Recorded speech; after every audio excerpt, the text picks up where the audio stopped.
Did you know that in May of 2004, Nigeria's democracy faced one of its most severe and unprecedented constitutional challenges? Watch this video to the very end and share this video so that other people will learn what you're about to learn now. For the first time since our return to civilian rule, a sitting civilian president completely suspended a state governor and took total control of an entire region. This is the story of the day the federal government put its foot down in Plateau State. Plateau State, also known as the home of peace and tourism, had unfortunately become a hotbed of ethno-religious conflicts. In early 2004, things reached a boiling point. In a town called Yewa, brutal clashes between Christians and Muslim communities resulted in horrific unaliving of hundreds of citizens. The local government seemed completely helpless. The state was sliding into absolute lawlessness, and reprisal attacks were threatening to tear neighboring states apart. Then, on May 18, 2004, President Olusegun Obasanjo addressed the nation, citing the collapse of law and order.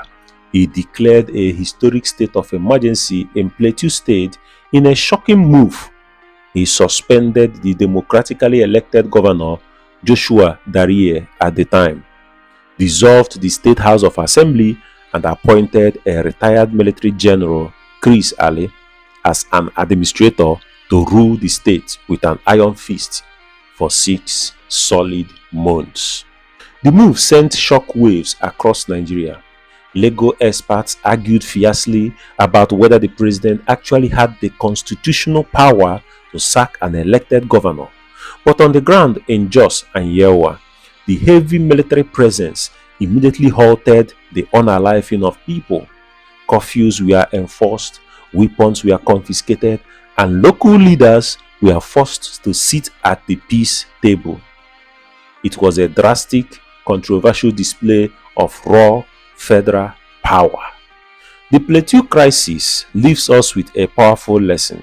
That is, peace requires proactive leadership, not reactive force. When local leaders ignore injustice and allow communal grievances to fester, the entire society pays the price.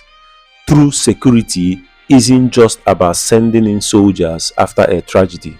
It's about building a system where every citizen feels free and safe and fairly represented. Now, that is the lesson I have learned from this video. What lessons have you learned from this video? Let me know your thoughts in the comments. Know your history.